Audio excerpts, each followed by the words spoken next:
I've already started it, Yes, good evening, people. We're having a little technical sort out, but don't get it twisted. We're back as the Armoury TV. We're live. Myself and G Talk. Get into the intro and then we're straight into the match reaction. No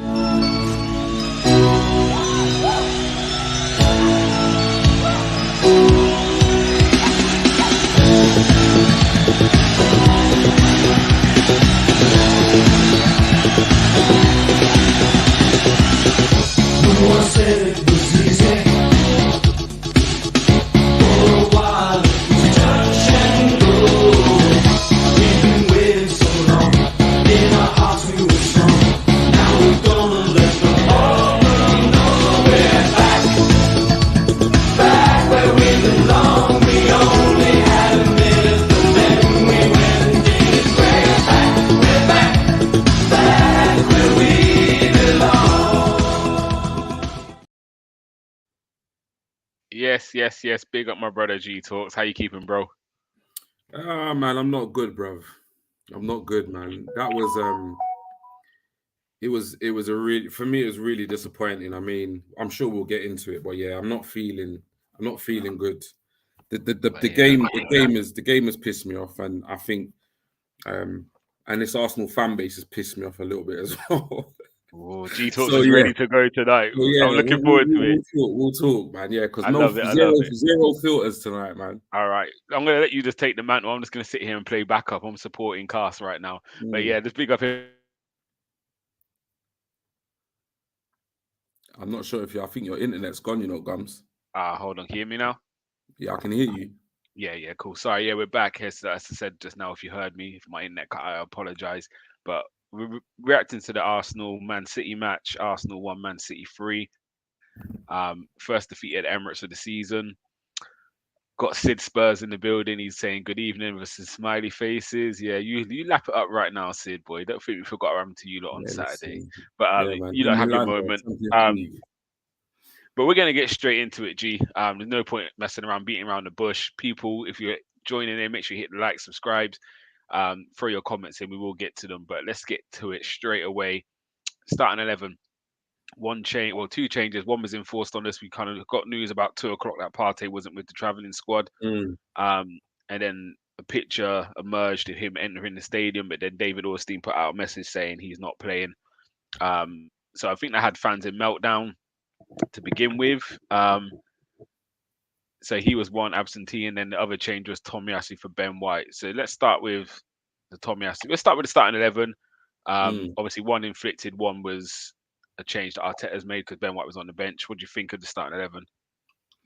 Yeah, man. I mean, I don't have too many complaints about the starting 11.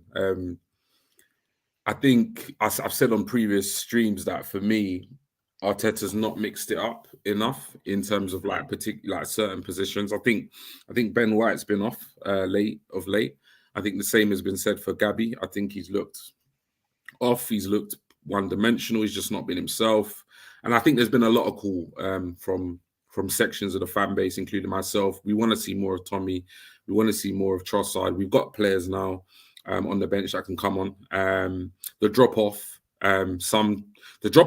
to be fair, is either non-existent. It's the same. So it's a case of we want to see them. So I wasn't too surprised with the team he picked, and I think that is kind of a bit of a recent criticism of Arteta in that we are picking the same team, week in, week out. At the same time, I don't think it's really a fair criticism. I think the team he picks has got him this far this season. They're good players. I'm not too fussed with the players he puts out. For me, I'm looking at the performance. I'm with you on that. With you on that. I don't think, again, one of them's enforced. So Partey, Jorginho, there's no other changes there. People were saying, should we put Zinchenko centre midfield, Tierney? For me, it makes sense. You brought Jorginho for this, and we will touch on his debut a bit later. But the other one's Ben White, Tomiyasu. And again, I'm similar to you. If you've heard me on the reactions the last few weeks, I've been saying Ben White seems like he's struggling a little bit. Yeah. So again, that was a change which I think needed to be made.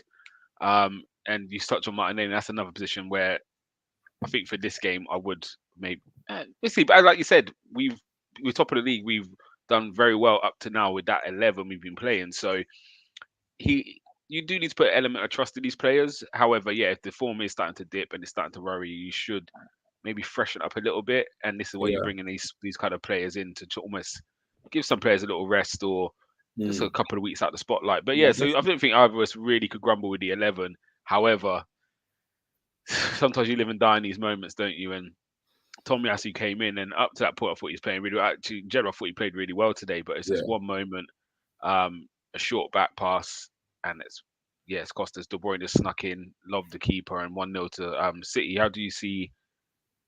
Yeah, well, you can't really do Nakeouts but blame Tomiyasu for that, can you? Really? No, I mean, it's just one of those where it's like, and I think that's why Gooners are going to feel frustrated all over the world right now, is because you just can't compensate for defensive error. Like Mm, you can prep, you can get your tactics bang on, you can play beautiful football. You make one defensive error, that's it. You're 1-0 down, mm, and ultimately, these games are about fine margins. mm, And City have a star-studded lineup, quality players. You you put it on a plate for Kevin De Bruyne, he's gonna finish his dinner. yeah, yeah, It's just that simple. So, like, I don't want to be too harsh on Tommy because ultimately, anybody can make a mistake. mm, But it's a hard pill to swallow because it's a huge game. It's a season-defining game. It's a game with your title rivals, and you just can't compensate for that type of error. You know, you 100%. you make that error, they're 1-0 up. They've had nothing in the game. You're Mm, literally swimming against the tide. mm, And yeah, it's horrible. I feel for Tommy. yeah, And I feel for the whole team, to be honest, like the whole defense, the whole team. Because up until that point, I mean, we were right in the game. We were playing really well. One could even argue to say that we yeah. were the best team. So yeah, For man, it's horrible, horrible, horrible way to go 1-0 down. I agree with that. I think up to that point we were the better team. Haaland had I wouldn't even say it's a chance. The ball to the back post, and he looked to put it across the box. He didn't even try and shoot because the angle. And up to that, I think we had the best chance up to that point with Eddie Nketiah's header, which I think he should have done better with. And he kind of come off his shoulder. But yeah, like you say, it's 50-50 game. And let's get into this comment here because this is maybe the reactions that you talk about. He wanted to see Mm, tonight whether Arteta is an elite manager or not. As I've always had my doubts. Sorry, but he's got no plan B. He's not good enough to take us to the next level. Reference B, I do agree. We don't seem to have a plan B, but I don't think many mm, teams do have a plan B now. Liverpool don't have a plan mm, B. Arsenal don't have one. City don't have one. They believe their philosophy. This is how we play. This is how we get back into the game. It's worked a lot this season. So, and I think it's harsh to say he's not elite because again, we've gone toe to toe with the big guns. We've, mm, I would say, not even just based on possession, but I feel we've had the better of the game. I think mm, it's individual mistakes. Everything they created today was off the back of a turnover. Um, mhm, and I can't put that on the manager if we misplace a pass or we undercook a pass. There was a lot of passes we underhit today. And mhm. I can't blame that on the manager. Like tactically, we're a match for them. Do you know what I mean? It's Yeah, 50-50. And yeah, now yeah. we're talking the fine margin, talking the individual bits of brilliance. Uh-huh. This is what the difference is. And to tell you, the difference was their back line didn't make the mistakes we made. It's that And that, simple. that that's what it came down to. Like their Mhm, line was happy to kick us down when they needed to kick us down. They were happy to hold the ball, time waste like crazy when they need in the first half. Um, and if the ball needed to be cleared, they cleared their lines. And mhm. I think that's the only difference. I'm not too sure how you feel. Was Yeah, I I thought mean, Nketiah like, done well today. So let me yeah, finish this 1 second. Sorry, I thought Nketiah done well today when balls are played into him. He held up well. He brought players in, and he won a lot of free kicks for us. The difference with yeah, Nketiah and Haaland was Haaland could take a bad ball into a half decent ball because of mm, physicality. So there was things that were getting lumped up to him, which Saliba should be winning. And he would just lean on you, and he creates havoc that way. And that's the difference with what we've got as a striker and what they had, in my opinion. mm, Um, and that's the difference. They were able to lump things up because there's a 50-50 chance Haaland could be a nuisance and win something. Whereas we don't mm. really have that.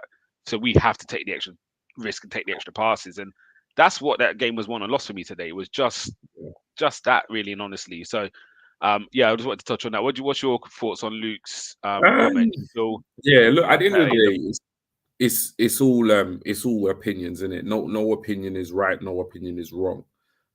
That's a big thing I'm preaching at the moment, because I think in our fan base, I think there's too much of this like I'm right, you're wrong kind of culture. I respect what Luke is saying. I don't agree with it. In the aspect of, I think I think in terms of where Arteta is as a manager, in terms of his age and in terms of the job he's got, I think he is an elite manager.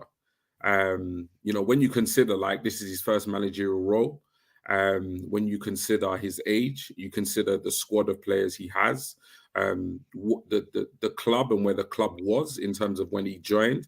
I think he's shown traits of being an elite manager, for sure. And I think in terms of like the kind of taking us to the next level, I mean, I don't think we would be at this level if Arteta wasn't in charge. So I think my counter argument would be that I honestly believe, like when I look at this Arsenal squad, I did not see, if you want to rewind time, I did not see an Arsenal team that was ready to challenge for a title. I didn't see that. I didn't see a team that would probably be top of the table at any stage. Maybe after the first couple of games, and our name begins with an A, so alphabetically we'd be at the top. Other than that, I didn't see it. I just didn't see it. And the fact that we have been at the top and for a considerable amount of time, I think that's testament to him as a manager and what he's doing at the club. I think we are massively overachieving. In terms of like plan B, I mean, I get that, but do many elite managers have a plan B? I mean, No. Pep's been at Man City for however many years, won however many titles, and I don't think he's ever had a plan B. This season with Haaland is arguably probably the first time he's introduced a plan B. And let's face it, City are not the team they were. I don't think Klopp has a plan B. It's the reason why Liverpool are playing the way they are. The great Arsene Wenger, did he ever have a plan B? It was tiki-taka football. So I don't know. I respect what Luke is saying, but yeah, there are a lot of aspects of that opinion that I don't agree with. I think Arteta's doing a phenomenal job. I think his players let him down tonight. 100%.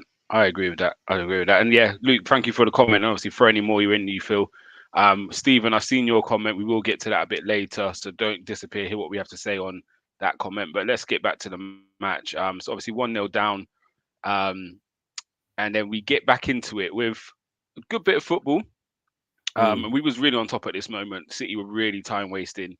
We was really on top, and then the ball's gone in, and Nketiah's had a shot. He's got in front of Ederson. He's had a shot.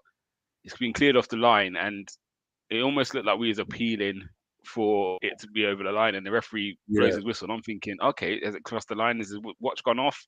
But then he points to the penalty spot. Now this caused a lot of controversy in my group chats. All my non-Arsenal fans are saying it's not a penalty. Arsenal fans are saying it is a penalty. I can understand why it's given. However, I don't like the decision. I'll take it. If that's against me, I'm fuming. You give me your thoughts on it, and then I'll give you mine. But yeah, so tell me what you said. Was it a penalty for you? It's a 50-50, isn't it? It's one of those ones. It's like I just feel honestly speaking, it's one of those that, if it happens to your striker, you want it. If it's your goalkeeper, you're gonna create a narrative as to why it's not a penalty. It's one of those. At the end of the day, the keeper comes out, he doesn't play the ball, he doesn't even look to play the ball, he gets beaten to the ball, he takes out the striker. The flip argument of that is Eddie's already taken the shot. And at that point, he's taken the shot, and obviously it's cleared off the line. So I get it, innit? I get that. I get it was given, and I'll take it every single day of the week. At the same time, I can understand why City fans or rival fans are going to question that decision, because we've seen it many a times. A striker beat a goalkeeper to the ball. He gets a shot on target, and the ref just waves play on. We've seen it many a times. I think you'll see that penalty situation. And I'm an Arsenal fan, but I think 7 out of 10 times, 8 out of 10 times, you get that wave to play on. You don't get anything out of that. More enough. Most of the time, that goes in the way of the keeper. I agree with you, but I watched back on the highlights, and I agree 100% what you're saying. For me, Yeah, and I don't like when penalties get given. You know, when you see a keeper come out and a player but blast the ball past them, yeah, they're not going to get on the end of it. Wait for a touch and go down. yeah, And to me, it's like you're not going to get the end of that ball, so it shouldn't be a penalty. And that was yeah, my instincts when I watched this one. Is he's had the shot, it's clear as the line. If the ball bounced back in his direction and he could have had a chance to get to the rebound, then I'll be like, actually, yeah, he's been impeded now. But the mm, ball went a complete different direction to Nketiah. Whatever happens after that, if Edison doesn't touch Nketiah, Eddie's kind of null and void in that movement. So first was I said no. Then I watched back a highlight and I watched Edison come out and he jumps. mm, And I yeah, think that's where it's given. He's not in control of yeah, his body. I've seen Ramsdale do it a lot, and actually, second half, Ramsdale did something similar. He came out, he realized he couldn't get to the ball because Haaland was in front of him. He gave it up. yeah, He yeah, literally yeah, stood that way, and then luckily Haaland took a touch, not realizing, and he managed to jump on a rebound. And what you saw Ramsdale do is, I'm getting out the way. I'm not doing anything. yeah, Whereas Edison jumped into getting trying to close down the angle and whatever else. So I can see what it's given. Again, I was happy it was given. It goes against me. I'm mm, fuming. So yeah, for me, bit of a lucky one. But Saka, how calm was he to finish that? yeah. It was beautiful. It was beautiful. I've got to admit, I was nervous. Yeah, I'm always a little bit nervous when Saka steps up to take a penalty. And I just think that's just obviously the trauma from obviously the world, from the Euros and so forth. yeah, But yeah, every single time he stepped up, obviously since that infamous incident, he's just been so cool, so collective. And yeah, no, I don't think anybody should doubt him. And you know what? For me, it was beautiful for him to score that because he's a player that, like, I've never known a player to be so young, so talented, so consistent, so man. humble and likable, but get so much hate. Yeah, I it's weird, isn't it? like, Everyone loves him, but it's weird. Like people, it's just well, other strange. fans like him, but they every game Yeah, they're like, when he missed that chance where he yeah. beat the player, they're like, I told you about Saka. I'm thinking, hold on a Yeah, minute, it's like, just, it's honestly, it's just strange. And mm, he is if you compare the way he plays and the way Grealish plays, and you compare the protection that Grealish gets in comparison, Saka just gets kicked about like every single game. Like Bernardo Silva fouled him about 5 times before he even got I counted five before he got a like yellow. literally 5 before he got a yellow card. Mm, And this is as far as I'm concerned, this is England's golden boy, one of England's golden boy, like England's player of mm, the year. Like where is the protection? mm. So it's a strange one, man. It's a really weird one. It's like I don't understand where this Saka hate comes from. And there's even sections of our own fan base that put it on him as well. And I just really don't get it. I don't think you would be very hard. It'd be very hard for you to find a more consistent performer in Mm. an Arsenal shirt over the last 3 seasons or so. 3 years. Yeah. He's Like, been best yeah, player for 3 years he's been comfortably. he's been ever present. Like Comfortably. you might say, oh, this season Xhaka or last season Partey. You might listen in terms of consistency. One player that's been consistent since he came into the first Mm. team, it would be him. Like, and Yeah. I don't even think it's close. No, So it's not at all. It's not at all. I Like, really don't get the hate, man. I just yeah, don't get it. yeah. Again, I watch him, and again, it must be frustrating. City played with two left backs today almost. Sometimes it was Aki, sometimes it was Yeah, Silva. I said I counted five from Silva before he got the yellow. yeah, Aki had two on him as well before that yeah, first yellow, and it's like how many more times? And again, they're not even just little pushes in the back, or yeah, there are a lot of them are on the back of the Achilles or back of the yeah. ankle. A lot of Proper them heavy are like, challenges, man. yeah. And he rides him, he gets up, he goes again, and yeah, how long until referees do start now actually looking at this a bit closer and saying actually they are targeting? Don't get me wrong, a foul's a foul, but I think the frustration for me comes is how quick some yellow cards are given compared to others. And we're not going to make it about the referee today at all. Like we got beat for our own mistakes, We did. but there is moments where the referee for me kind of loses some control of games, and it's even you hear the commentator said, and this is what winds you up, isn't it? It's with the penalty decision. Edison's already on a yellow. He gives away the foul. Someone says, one of them said, it wasn't a reckless tackle, so that's why it's not a yellow. The other one said, well, but the referee has to manage the game, and in the best interest of the game, it's good to keep 11 players on the pitch. It's like, Mm, when does that come into effect? If it's a yellow card, it's a yellow card. Like Tommy Asu's got one for taking the ball 2 yards up the line and throwing it in Carl Walker's got one because he stood on the sideline ready to come back Yeah. on, and the ball gets passed to him. He's just controlled it without realizing it, and rightly so. They got their yellows, so it's like letters of the law and the rest of it. But Mm, actually, yes, for the game, 11 against 11 is what you want. But actually, for that situation there, should it be? Yeah, I'm not saying it's a yellow for the keeper, but it's just these things that start to kind of frustrate you. yeah. Even you look at the Gabriel penalty, um, it's like the first fouls happen outside the box on Gabriel, Mm, and it's the same as last week with Ivan Tony pinning Saliba, and he's actually got hold of Saliba, and the referee gives mm, a foul to the attacking player, and it's yeah, it becomes frustrating because it seems like anytime Arsenal do the slightest thing, referees are blowing mm. up, giving yellows very quick. But how many fouls do other teams commit against Arsenal before yellow cards are Yeah, brandished? Do you know what I mean? yeah. And it does become a frustration, and the game got scrappy, which really suited City in the second half. Hmm. Um, but yeah, at half time, did you think we were going to turn it fully around? Obviously, we've gone in at 1-0. Did you feel like this is enough to kind of really kick on? Yeah, 100%. I think, like for me, in the first half, we were the better side. I mean, you could just see from the performance that we were in the ascendancy. City were resorting to time wasting. Somebody even said, I think I saw it on Twitter. Somebody said like they've never seen a Manchester City team kind of default to shithousery to try and kind of unsettle a side. Like we were clearly the better side.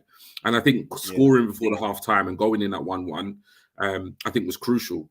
At half time, I was very, very confident. I think at that point we'd got the Tommy and the defensive mistake out of our heads, and I think we were clearly the better side. And I just wanted to see us come out in the second half and just not necessarily take the game to City because, like, I think at 1-1, I think like it's a good result for us at home. With still, a game in hand. At the same time, City had to come out; they had to play. So I thought 1-1 was perfect for us. They'll come out, they'll have to play, they'll leave space, and then we can exploit that. So yeah, come half time, I was feeling confident. What's your message to Arteta? If you're Arteta, what's your message at halftime? Keep doing what you're doing. At that moment, like we'd completely, I feel like we'd rattled them and we'd got under their skin. I think it was just a case of keep playing the football we're playing. They're gonna come out. They're gonna have to play, and we just need to punish them. We need to exploit the space, and we need to punish them. We need to keep the ball.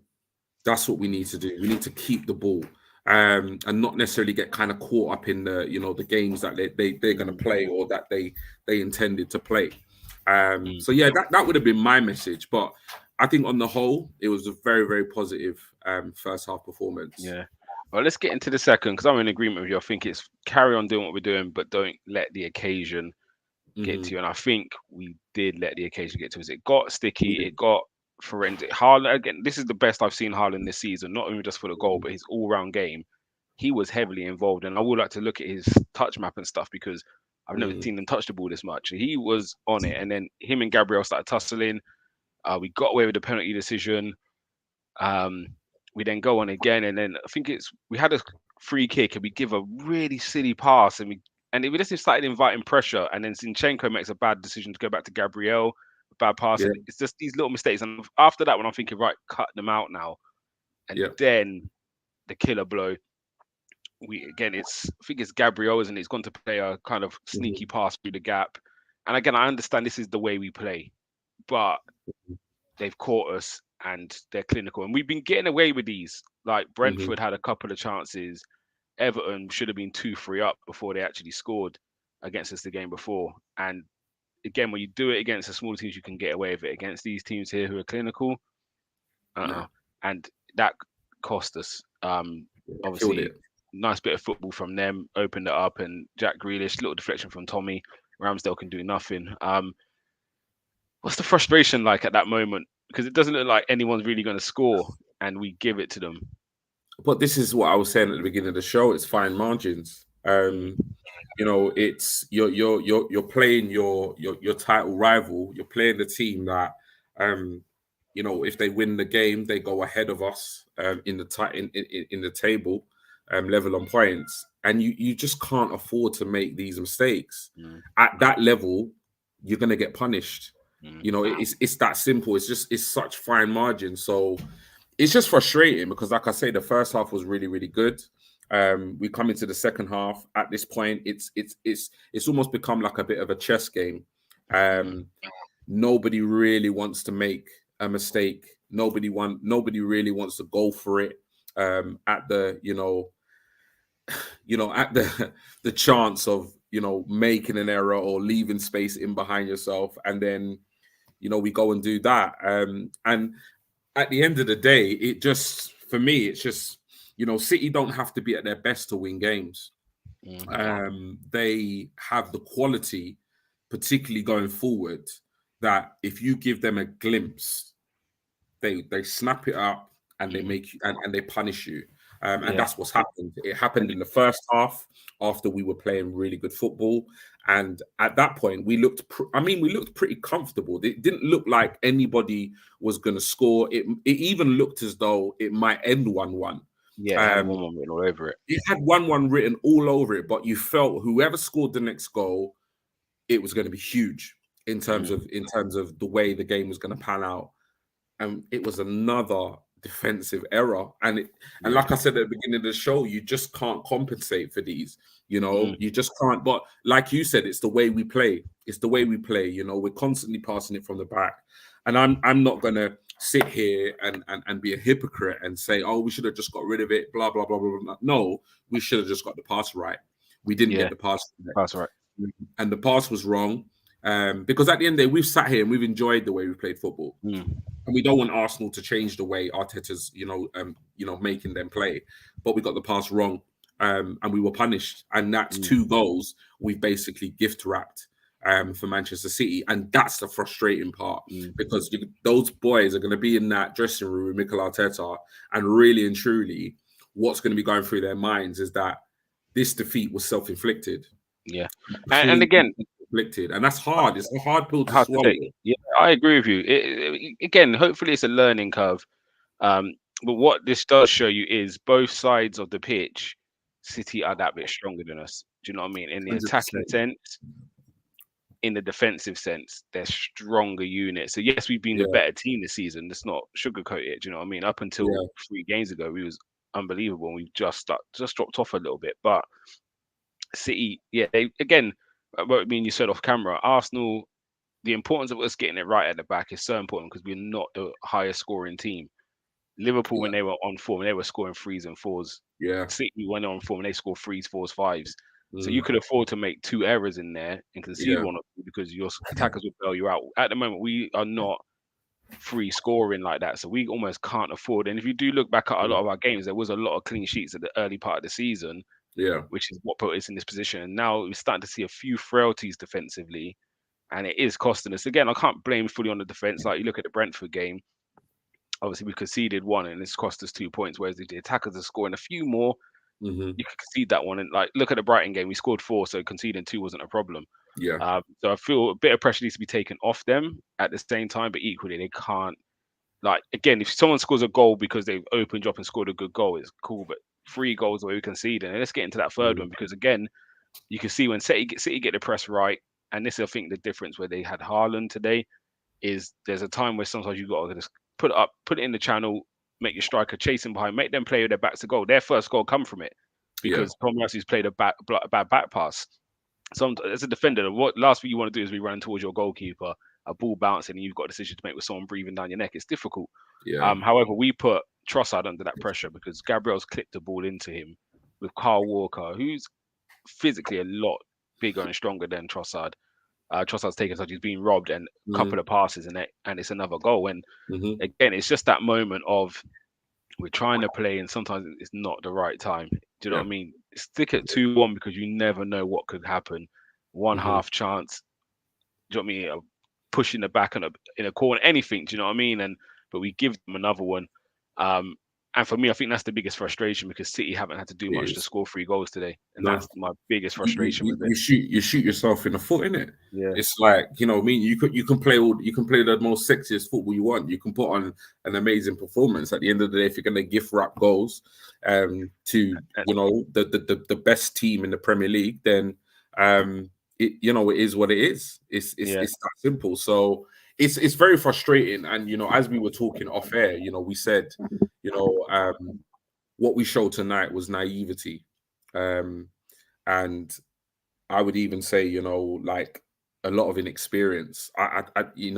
In those kind of key moments, because City have not had to play their best football or been at their best to win tonight's game. Yeah, I Um, think it's it been gives it, completely self-inflicted. it gives me shades, and I don't want to compare it to old Arsenal teams, but it gives me that feel of old Arsenal teams when we used to play United and absolutely Yeah, batter them, yeah, but they would just sucker punch us, bang, bang, bang. And you're yeah, just like, how you come out here and you're losing 5-1 or yeah, 4-1, yeah. and you're the better team by far. They can't live with you, but all you Mhm. do, you just leave it. And again, it's not because we're left open, because before it would just be one ball through the middle and we were open, Mhm. whereas this one we've given them by bad passes. But it just gives me that feeling. And some fans are not happy. Craig AFC saying absolutely pissed off, bottle jobs a lot of them. Luke saying it's really annoying to be proved right by this team. Going, I kept being told this team was different, but here we are, another Feb collapse to our season. It's hard to argue with it because Feb has not been a It good month is. for It's very hard us. to argue with it, and I don't think that. And this is the thing that's frustrating about the fan base is that there's no right or wrong opinion um, at all, and I think I don't think it's a complete overreaction to say that the not that the title's gone because mathematically it's not gone. Mm, We're level on points. We have a game in hand. And ultimately, if we find our form and start performing how we did in the first half of the season, we may well end up champions come May. But I understand people's frustration. I understand people's opinions that for what they've seen recently, why people will be very, pessimistic mm, or skeptical in terms of us winning the title. I completely understand it because let's face it, like Everton, we were poor. mm. Brentford, we were poor. And tonight we played well and completely, self-destructed Yeah. in 3 moments in a game and lost the game we were dominant in. Mm. So come on, it's like certain tests that we were passing with flying colours in the first half of the season. These tests we're now not passing so smoothly, or we're not passing at all Yeah, not because part. And the new manager bounce that we keep talking about. Like, just get rid of this nonsense, do you man. know This what? new manager It, rubbish, man. there was, but if you think back to earlier in the season, and again with Mm, football, you tend to not look back at performances 10 games later. You look yeah. back at Southampton where we dropped points. The Leeds game we got very lucky with an overturned penalty decision with Gabriel. Fulham we scraped over the line. I think it was Mm, Aston Villa Gabriel header, um, which 1-0 we nicked it. So there was games where we wasn't. Let's mhm. not get to it. So I'm gonna not say we were not playing well. We're the better team in every game. Yeah, but we got Apart from away the with it. Everton's the Yeah. one game where we wasn't the better team. Brentford were the better team by a mile. They had the better chances. We're the better team. Mm, However, I feel teams not sussed us because it was happening earlier. The objective for them is Newcastle showed it. Stay in the game. Do not let them score, and mhm. we'll try and grab something. They may Yeah, make a mistake, right? And again, this is what it was today, isn't it? City is saying, right, do you know what? You're not scoring, and we will try and nick something. And that's it's it. our problem to solve now. We're going to get this a lot. Teams are going to play us and sit in and say, all right, come and break us down then. And we're going to keep moving. We're going to look pretty. We're going to play, play, play. But again, you look back at it. Yes, I think Nketiah's had 2 headers today, which I would say are good Mm, chances. Um, Tomiyasu had a half chance on the volley on his left foot. Um, and but apart from that, we're not really creating much because for all the good yeah. football we play, there's a lack of end product, and that's down to teams are defending very deep against us. They're very Mhm. compact. Um, do you know what I mean? We're waiting for their moment. So yeah, it's going to be difficult. I think the notion we're now just gonna, do you know what I mean, really gonna roll over a lot of these teams isn't gonna happen. Nah. Not because we don't play good football, but teams are gonna bank in. So I don't always want to say Arsenal played badly. I sometimes think teams set up to frustrate us and try and Mhm. nick something, and that's part and parcel. We had it under the Wenger days. You know what I mean? Yeah, Teams then it's said, you know what, we football, ain't isn't coming it? out. You got to open us up, and that's Mhm. what happens. You play against a strong team, and as a manager as well, it's easy to set up a defensive structure to say, right, break us down. Do you know what I mean? The hardest thing is actually imposing your style on the team sometimes. When you see managers come in and say, right, let's just be hard to beat and Mm, we hope to grab something. So yeah, I don't want to say we're bottle jobs or anything like that. I think it's a frustration because it's happened so quickly. If mhm. this was March, April time and we finally give up the lead to City, it would have took them 3 months to claw back. But the 8 points I think it was we had at one stage for them to claw it back within kind of 3 games is a Mm, frustration. However, it still leaves us a lot of time to get back where we need to be. Obviously starting with Villa this weekend. So yeah, it's a blow, but I'm not going to be too disheartened. I think everyone's really again. I get your frustration. I get everyone's upset. I'm not going to be one of these fans who sit around and turn around and say, "Well, the objective was top four. As long as we get that, again, we was in a great position." However, we're the youngest team, um, so mm, there's going to be issues. And I think the commentator said it earlier.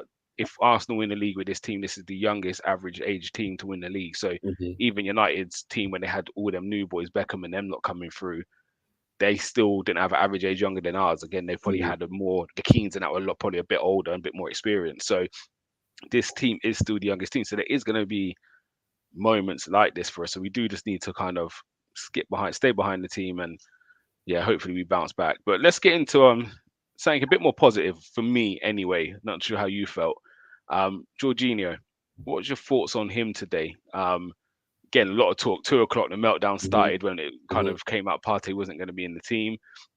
I heard a lot of just put this person there, put that person there. Yeah, Jorginho came in. How would you rate his kind of first full debut for Arsenal? I think he played really, really well.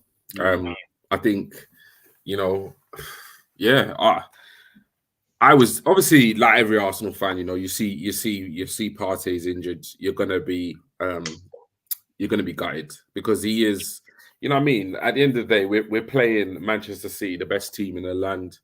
And you want the spine of your team. mm, You want your Gabriel Jesus, you want your Partey, you want your Saliba, your Gabriel, your Ramsdale. You want those key players. mm, So yeah, I understand why Arsenal fans were not confident because I wasn't confident going into the game anyway. So then see Partey, who if you look, I mean, stats don't lie.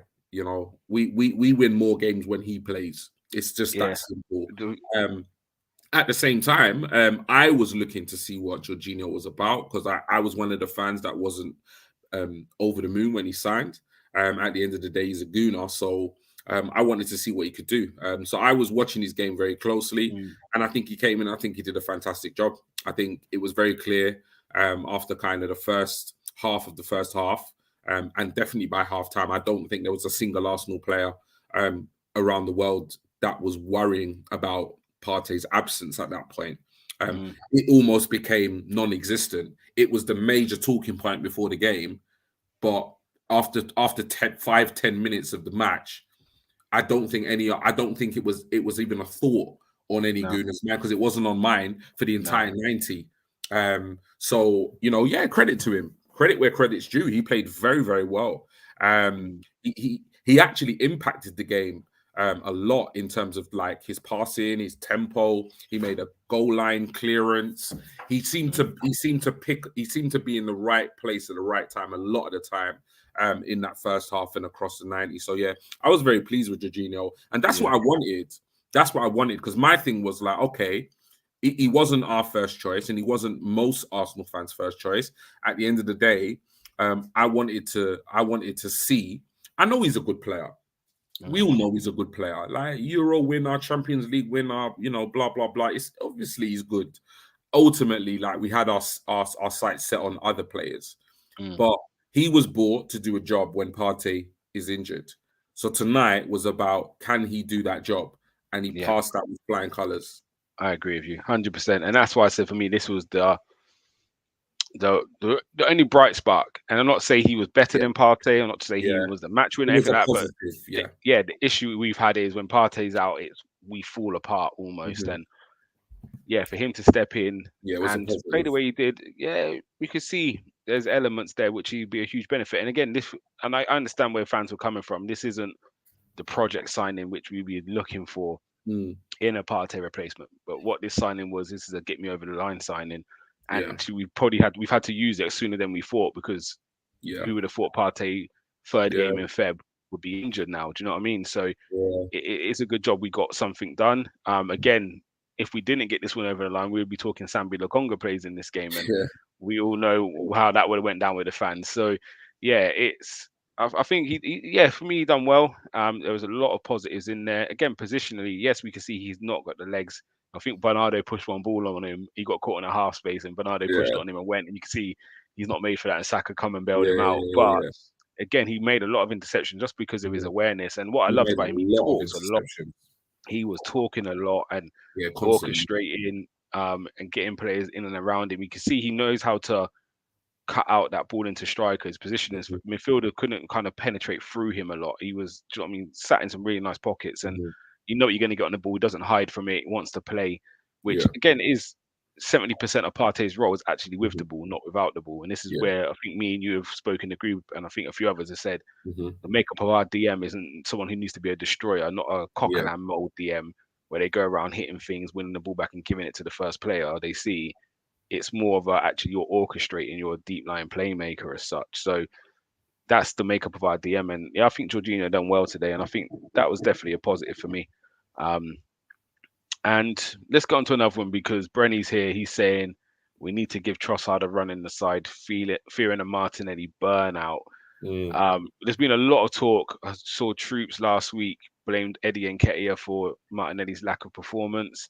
Um, and again, it's a similar thing. Everyone goes to the scapegoats, isn't it? But yeah. he's just not in great form. I understand you have your connections, but I'm not looking at Martinelli in terms of that. I'm looking at what Trossard brings when he comes on, and then the Mm, way the left hand side builds, and it looks a lot more fluid yeah. on that side. I know Martinelli's strength is getting the ball down and going at you, but what I'm watching from Trossard, I'm just like, actually, our left side now looks like the right side when Yeah. he plays because he's playing intricate one touch, two touch passing. Mhm, Again, I'm critical sometimes of Xhaka because sometimes like he's got to make the third man run. Odegaard mm, goes past Saka sometimes. Xhaka doesn't go past Martinelli. And then I sat back and I thought, actually, when Trossard come on, he started making the run a bit more. mhm, And I've played football, you've played football. If I'm playing with someone who I don't know what they're going to do, I'm not mhm. making that run because if I make Yeah. that run and you lose it, Yeah. I now get killed. I have to run back. Or if Yeah. I make the run and you don't pass, why am I burning out my legs and my belly for you Mhm. not to pass the ball? If I got someone I know going to give me that, I'm going to make the run for you. Yeah. So maybe there's an element of that. I looked at the build up on the left, and we look more balanced Yeah. with him in there. Now I'm not. I think Martinelli has a role to play in this team. I've spoken my admiration saying Trossard. I would like to see him in the actual attacking midfield position Mhm, instead of Xhaka and leave Martinelli on the left some games. And again, there's a time for it. So a game like mhm, City, it's not that time for that. mhm, But a game where say we got Villa next, that might mhm. be the game I try. Whatever it is, Yeah. but what's your thoughts on Trossard? Because every game he's come on, I've been impressed with him. I've really Yeah. been impressed with him. This is where I feel like Arteta somewhat missed a trick. And I think since Trossard came to Arsenal, obviously there was that massive overreaction when we signed him, which Arsenal fans, a lot of Arsenal fans rubbished the signing, and I just never got it. Yeah, Um, for me, he's an absolute baller. Um, at the same, I mean, if you want to pick ballers outside of the top six, um, he would be one of the names you'd want, from a team outside of the top yeah, six in terms of nicking their players. So since he's come into the team, he's every single time he's been subbed on or started, he's played well mm, every single time. Um, and I do feel like he's somewhat Mikel Arteta somewhat missed a trick in the Everton and the Brentford games where he could have got starts. mm, We all knew that Arteta was going to stick to his guns and his regular 11 when it came to playing Man City. We all knew that there was yeah. no way if he It's hadn't not the game started. for experiments, is it? Yeah, Yeah, if he hadn't started Trossard before tonight, there was no way he was starting Trossard. But yeah, I think we look a lot better with Trossard mm, in the team. I do think we do. And I want to see him in the side. 100% I want to see him in the side. And it's not a mm, case of just dropping Martinelli and saying, oh yeah, he's not good enough. It's not. At the end of the day, it's a long season. mm, Martinelli's been playing week in, week out. I think there's room for Trossard to play in yeah, that left. I think, like you, very similar. I think we could even play Trossard in the 8 position and even keep Martinelli on the pitch. But yeah, he's impressed, and him impressing has coincided with somewhat of a dip in form for Martinelli. So, mm, I mean, Mikel Arteta is going to do what he does. Like, whatever decision he makes, he's going to make his decision. Who am I to tell him he's wrong? You know, he's a qualified coach. He's manager of Arsenal. As far as I'm concerned, I'd be gobsmacked, really, really surprised if we don't see Trossard start, you know, against Villa or even Leicester, if not both those games. Yeah. Because, I mean, I don't think he can do any more than what he's doing to get a chance in this team. 100%, He's 100%. been very impressive. 100%. And again, even to give, I'm not a fan of Martinelli being the striker. Just because I think there's a lot more goes into a striker than running behind and scoring goals, especially in the way we play. That's not how our striker plays. Yeah. However, he has got pace to hurt teams in behind. Let's not get it twisted. So I think even the option of if he doesn't start and things starts on the left, if a game like today is going wrong, we need to put 2 up front. Then he can go and join Martin, whatever it is. Or if Eddie needs to come off, then he can go on. Like, we can try things a bit different. But for me, I think that is something I would be looking to change. And I get it. Leading up to this game, you don't want to rock the boat a bit too much. You almost want to, you got could be whatever. Keep it the same for Brentford. Let's get back to form so we can go into the City game. We've now lost this game. This might be the time to say, actually, 1, 2, or 3, you might need dropping. Like, this is now the time, isn't it? We've lost 3 on the we lost 2, drawn 1. If you put the FA Cup in, that's 4 games without a win. Like, maybe it's time we say, 3 losses in a draw. Yeah, this 11 we've been persisting with, it's now starting to show a few little cracks. So actually, we need to change it. We can't do anything with Nketiah at the moment because Jesus is injured. So there's nothing we could do there. So whether it's true, and Martinelli plays better with Jesus, whatever it is, fair enough, cool. But we can't do nothing with that at the moment. We have to work with Eddie Nketiah. So actually, what's going to work best for this at the moment, and it might be Trossard playing on the left, who knows? But this might be the right time to switch it up a little bit. Again, there's a few performances I wasn't very overly keen with today, but we'll get into that in player ratings because, I don't want to single anybody out in that terms, but I think we do it in player ratings. Luke from across the pond, though, he's very, very vocal with his comments. I like it. He's straight to the point. He said to Bobby, we need to cash in on Martinelli at some point because without his pace, he really doesn't offer much. Trossard should be starting. However, for me, selling is too hasty. He might have a role to play, and his role might be playing off the bench because, again, if you've been dealing with Saka or you've been dealing with Trossard for 60 minutes, you're starting to tire, and now you bring that pace on, it's a killer. Or we're winning 1-0, and the team has to open up a bit more to try and get back in the game. Now we've got the counter attack. Ramsdale can hit them passes. Also, he's in behind. Jorginho's got great passing range. Like, Xhaka played a couple of very nice long balls today. So so you keep them players there, but maybe it's not his time to be starting at the moment with the style play football we're playing. But again, I don't want to be too overcritical because we've had a very good 19 games. Do you know what I mean? It's in the last 2, 3 we've started to struggle a bit. So, but all right, let's get into some player ratings. We'll take it one at a time. Ramsdale, you can go first.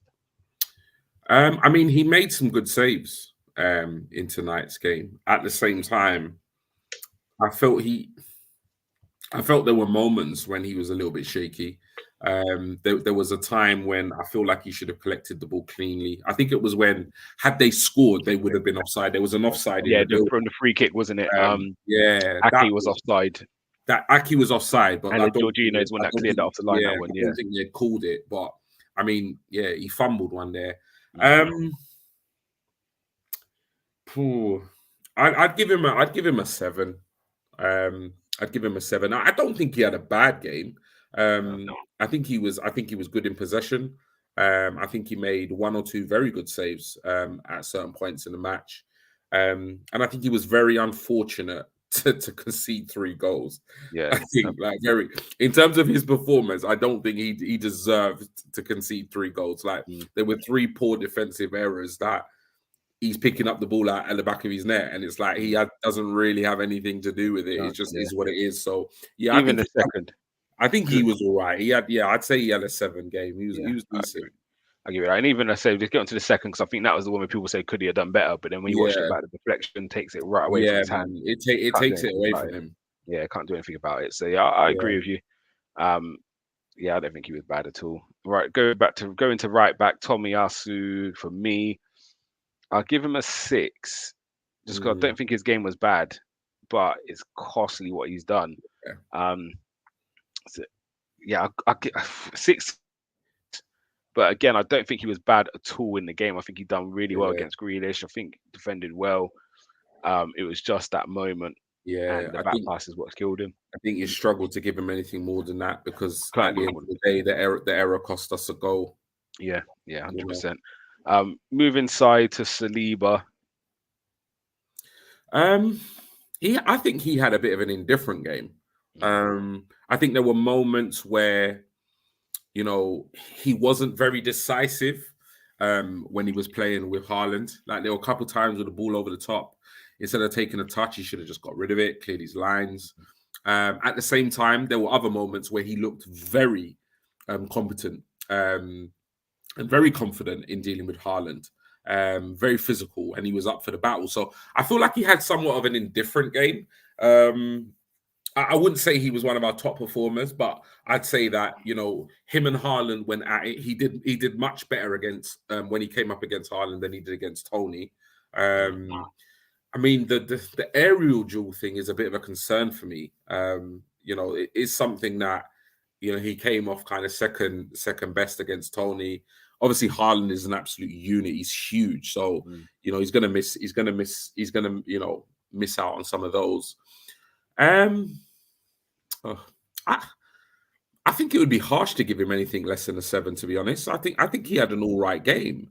Yeah, Um, I, I I think don't. he wasn't at fault for any of the three, was No, he? I wouldn't say defensively he was poor. I think there were a No. couple moments where he kind of, like I said, there was one time when the ball came over the top and he kind of almost tried to take a touch with the head when really and truly he should have just headed it Okay. back, Yeah, just yeah, got yeah. rid of it. Because And that Haaland kind of, just moved him very yeah, quickly after that that. kind Yeah. of that kind of like encouraged pressure onto himself. And a couple times where he got a bit too tight to Haaland, but again, he didn't get spun or bullied or anything like that. So yeah, for me, I'll give him a 7. I think he Yeah, did. you know, I was thinking 6, but the more you're talking, I agree with you. I think a 7 actually. He did all right. Um, yeah, I think he did. And again, they didn't open us as City can open No. teams. So yeah, he done well. I mean, so I've got his partner Gabriel. Thought first half he was good. To Yeah, he be was. fair, thought first half he was really good. But I'm gonna have to give him a 5. I'll be honest. I feel Mm, he got lucky with the penalty. he did. Again, tussling before it is a foul on him. Mm, And then we get into the box, and again, it's not his fault. I don't even think it's for the pull. I think it's a collision of legs, and that's when. Because yeah, at first I was thinking, how's that a foul? Like they're doing it yeah. from out there into there.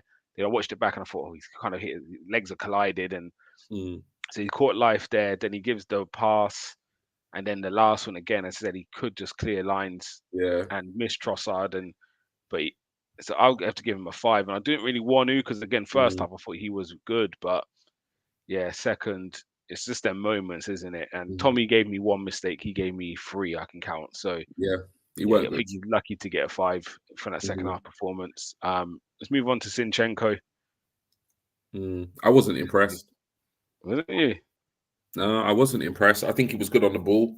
Um, I think he's one player that, like, I think with a lot of the Arsenal players, I think they've set the bar so high this season in terms of performances that sometimes even myself, I think I am a little bit guilty of being kind of overcritical because we've seen them play in a certain way. And so what we do is we expect that week in, week out, Oh, which I don't think is harsh. I think if that's the level you can play, then that's the level you should be playing at.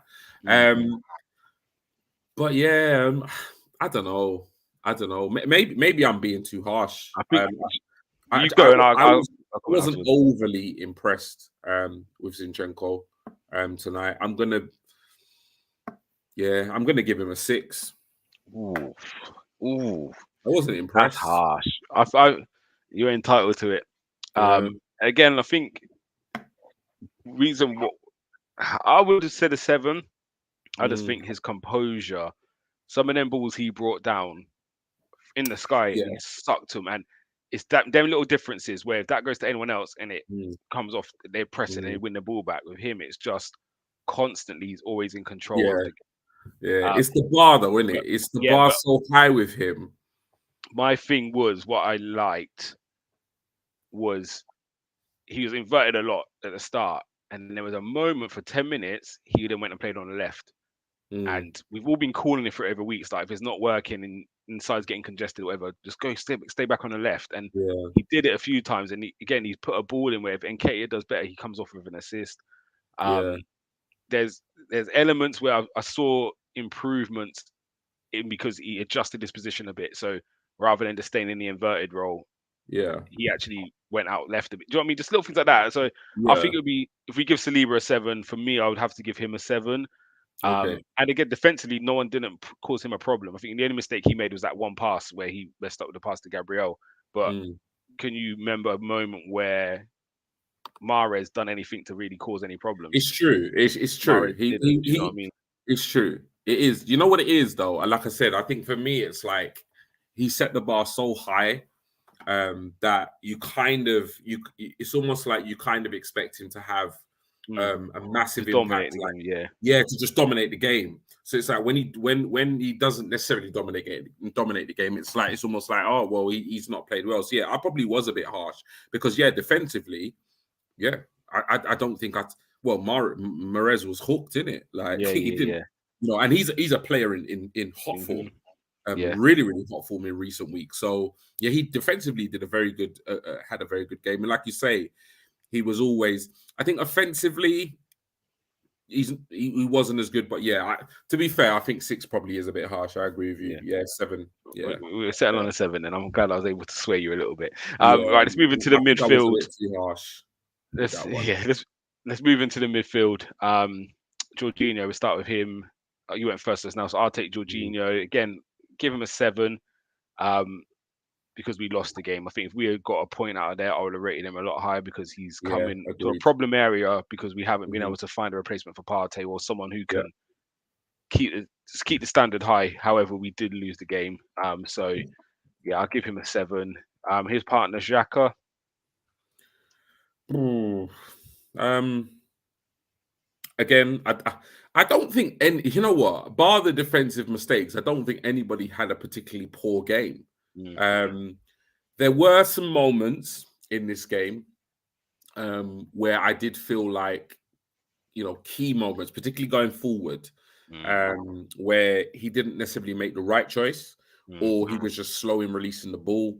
I mean, there was a great attack where he could have played. I think it was Eddie and Nketiah in, and he massively overhit the pass. I mean, yeah, yeah. it was huge, and he knew himself because he was so disappointed. He Mm, was really disappointed. You could tell, like he was angry at himself. A couple of times when we broke fast, and he just didn't release the ball as soon as I thought. Um, but like I say, his general midfield play was good. mm. Um, so I don't think he was as good as Jorginho in this match. So I would say I'm going to give Xhaka a 6. Yeah, I can't disagree with that one. Total agreement. Again, he didn't play bad, but it's just the No, moments, and he's not the only one today. And I'm going to move on to Odegaard because I'm going to score him a 5. Um, yeah, and again, this may be because of like you're saying the expectations, but I don't expect yeah, Xhaka in them positions to find the yeah, unlocking pass. Like I yeah, know what his skill set is. Odegaard in hmm them positions, I expect a little bit more. Um, and yeah, today nothing was really coming off. yeah, Works hard as always. Can't take that away from him, but it's for me, he was the mm, quietest player on the pitch today. Whether that was City being that good or whether it's just, but even when he got the balls in them areas and pockets, he didn't really find anything too mm, telling, which is a frustration. And he did yeah, have a good chance as well because I don't remember the Trossard where he flipped the ball in behind and it's like 2 against 1 on the centre back and he sucked it.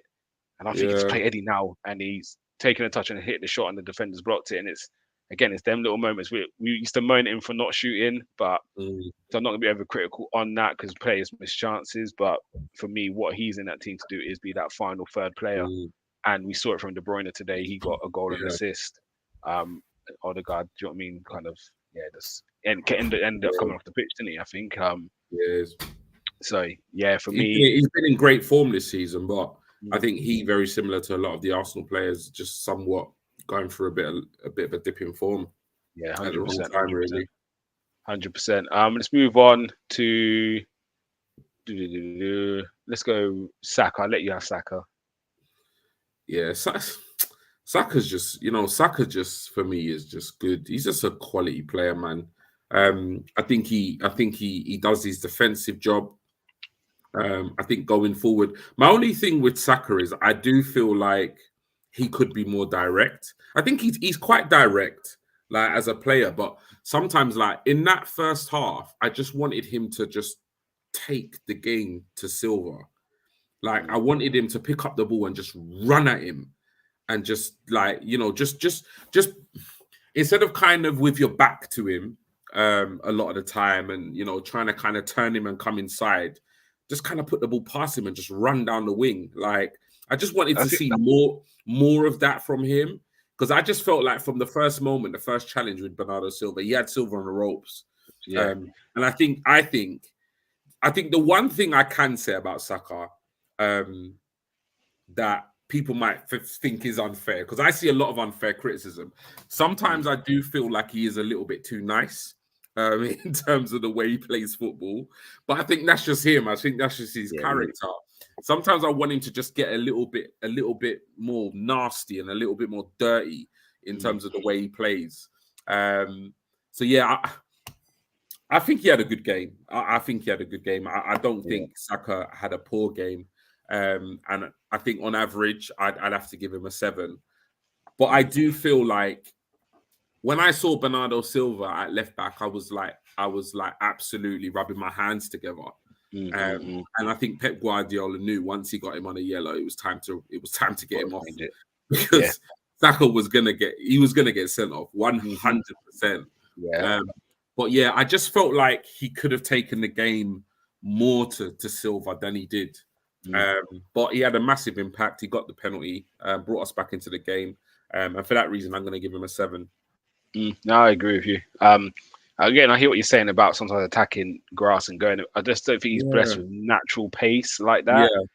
But against Silva, he can skin Silva. Yeah, Silva, he should be taking it again. Ake's coming over. But it's hard because, again, like, and it's quite funny you hear commentators talk, because in that game you've got two of the most foul players on the pitch, but they're very much talking about Grealish being able to buy free kicks and blah blah, and he's always foul. But across there, Saka's the most foul player in the Premier League, and today he's drawn 7 free kicks. It's like, how much more? Because you don't always get the ball that often in them areas. Do you know what I mean? So, and when he does finally get some space, he gets brought down, and it's like, how much can you expect him to really create at the moment? Because players are just chopping him down left, right, and centre. They're not even allowing him to even try and create anything. Do you know what I mean? So it is difficult for him, but yeah, I think we have got a gem there. We really do. So yeah, I agree with the score. Let me move on, because we've got 2 more. Well, we've got a couple more to get through before we wrap up. Martinelli. I don't want to be overly critical on the kid, but I'm not impressed. I wasn't. Nah, me neither. Very similar to Odegaard. And again, I think my biggest criticism of him sometimes, and it's one of them ones, it's because he wants to make an impact and do something, he takes mad risk holding the ball too long, where he needs to just move it sometimes. And then when you've got it at the right time, now you can go. Whereas he seems to just want to hold it. And he gets caught quite a lot sometimes, and he recovers. But yeah, it becomes a frustration of mine. He didn't really do too much, did he? Like, I think he'd be lucky to get a 5. Yeah, I'll give him a 5. I'll give him a 5. But can you think of one moment? Nah, that's what I think. I was sitting there thinking the penalty come from the left side, but it wasn't really him. I can't think of one moment in the game. Yeah, like yeah, literally. You're right. So you're right. this is again. Trossard had. I didn't think of what Trossard impacted in 20 minutes. Yeah.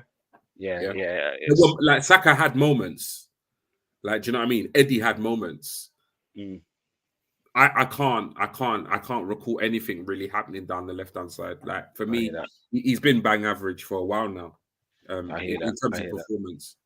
I hear that. Cool. We give him a 5, right? Nketiah. I think Nketiah played well. I was actually quite impressed with him. I'm gutted. Look, the header, for me, you got to get it on target in the first half. I think it kind of came off his shoulder in the end. So, I mean, that you've got a better time that. You've got to get that on target. I think that was a good opportunity. I'm not saying you have to score. Because Make I the think, keeper make a save. yeah, I think I kind of put that somewhere, like he's got to score, but I think you got to work the keeper in that Yeah. situation. I think he was very unlucky with a move where he kind of had to hold his run. I think he might even have just been a Just touch yeah. offside. Yeah. But again, he held his run. I think he missed that by millimeters. But overall, I think his hold up play is improving. His link up play is improving. And yeah, I was quite impressed with his hold up plays, link up play. It's really difficult with Eddie because he's a very different striker to Jesus. In that he's gonna score you more goals than Gabriel Jesus, but I don't think his game is the same as the way No. Jesus is. So ultimately, we have to create chances for Eddie.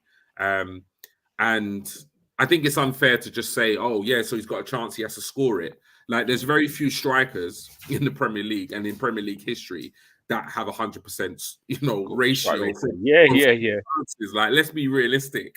Like, Mm. if you have 50%, it's pretty good. So do you know what I mean? So I think he had a really good game. I don't think he had a poor game at all. So I'm gonna give him a 7. I think he played really, really well. I think he was one of the players for me, I think that stood out. I would go as far as to say like Eddie played well. I'd also say Jorginho. I think there were a couple players there. Had we gone on to draw the game or win the game, they would have gone on to get an 8. Yeah, in yeah. that match. And I think Eddie was one of them. I don't think there's a single Arsenal fan out there that can really say, obviously emotions are high right now. You look at the chance in the first half and you think, oh, he's got to hit the target. And for that reason, people might say, oh, give him a 4, he's crap, he needs to replace him. But if you actually watch the way he played in that game, he was very, very impressive. And he has been good. But we have to create him chances. The brother can't eat off nothing. And yeah, and that goes for all, chances. and that goes for all strikers. This is the thing, Yeah. isn't it?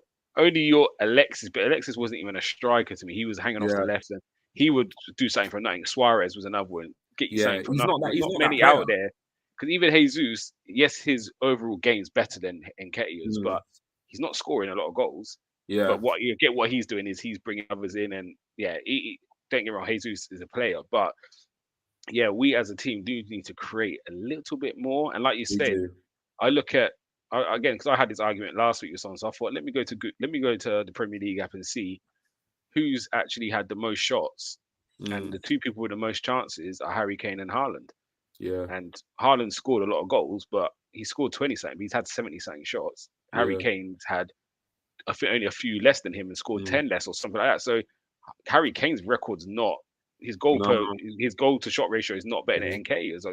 I get he's clutch, he scores more. Let's not get to. I'm not trying to compare the two, but all those guys miss chances. Mo Salah used to be getting 4 and 5 a game before he scores 1. And again, yes, you'll judge on scoring.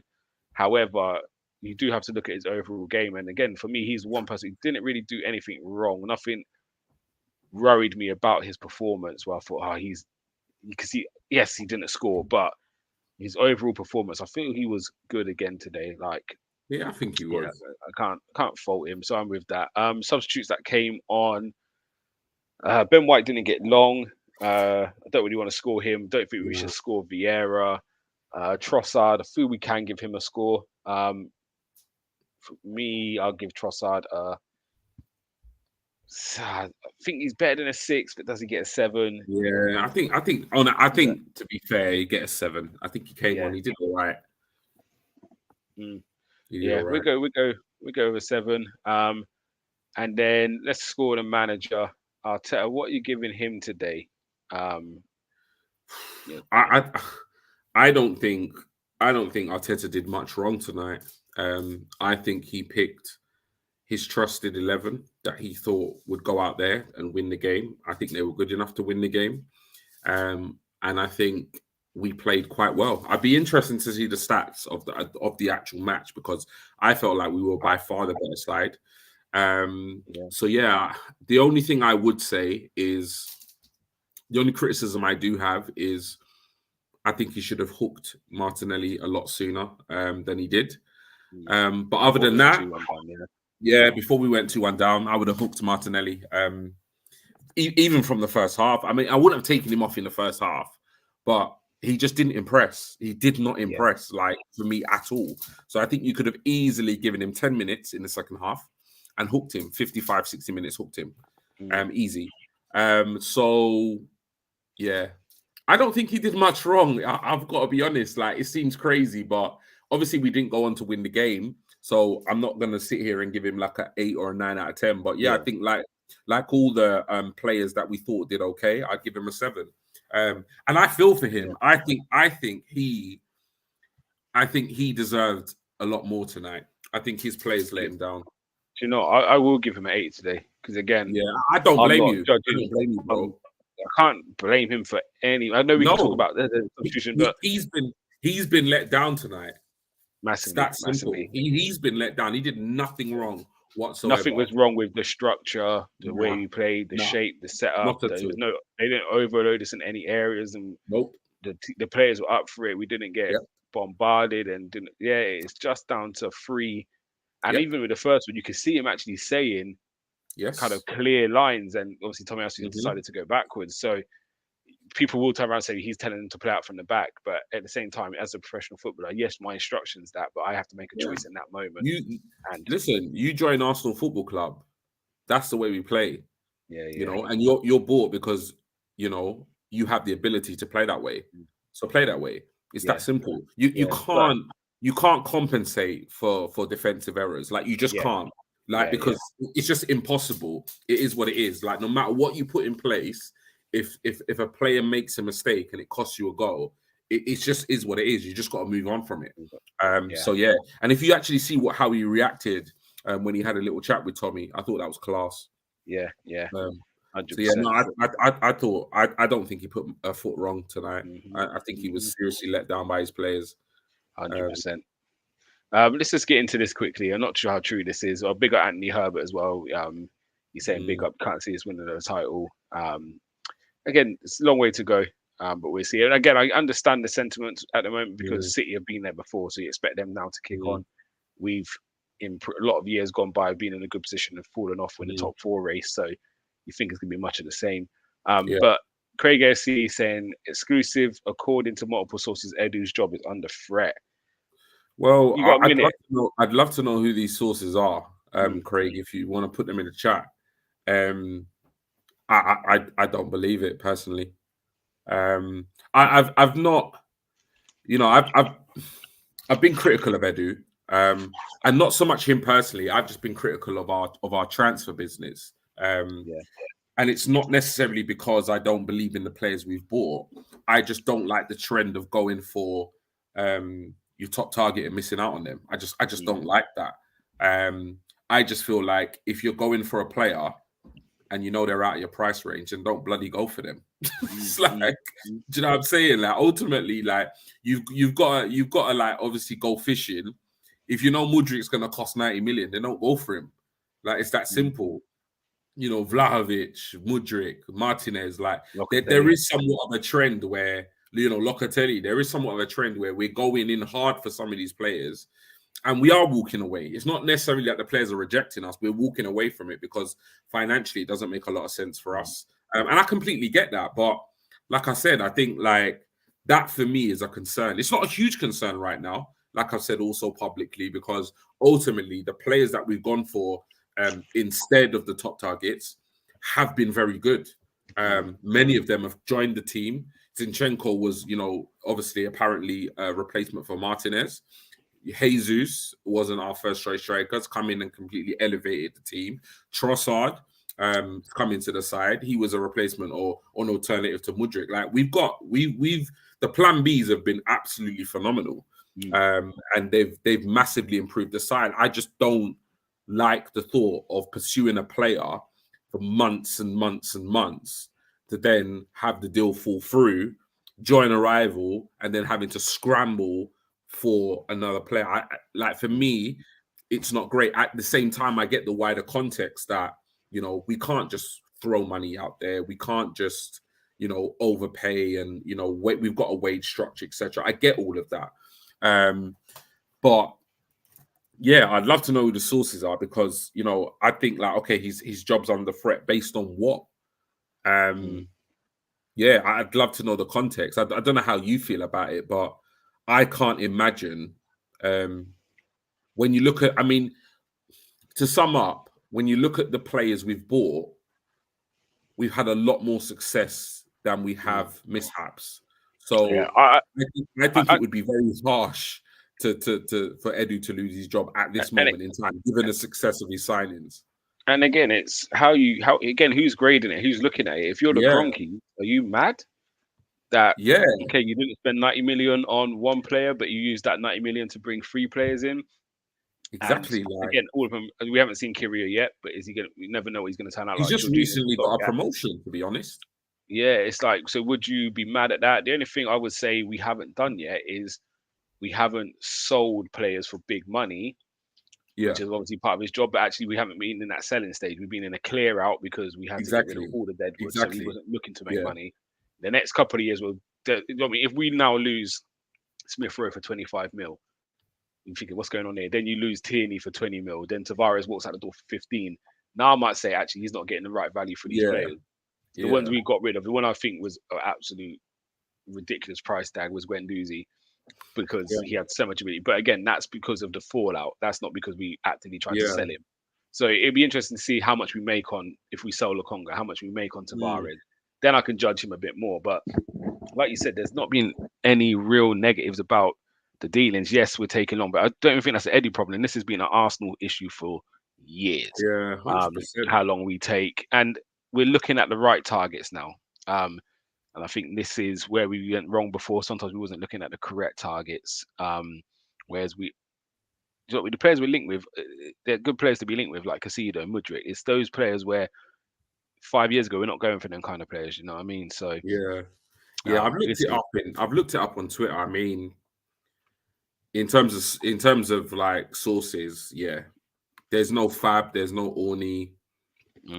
There's some in the nose, but yeah, I can't really use that as a reliable source. I don't know. Like I say, maybe Craig, maybe you've seen otherwise, but I've just checked some of the most reliable kind of outlets, and nobody said nothing about Edu. So I'd be surprised if it's true. Yeah, and yeah, I can't personally. I can't. The time will. Right. On that note, guys, we're gonna wrap this up. It's been a nice hour and 17. Again, I'm feeling quite positive, even after the defeat.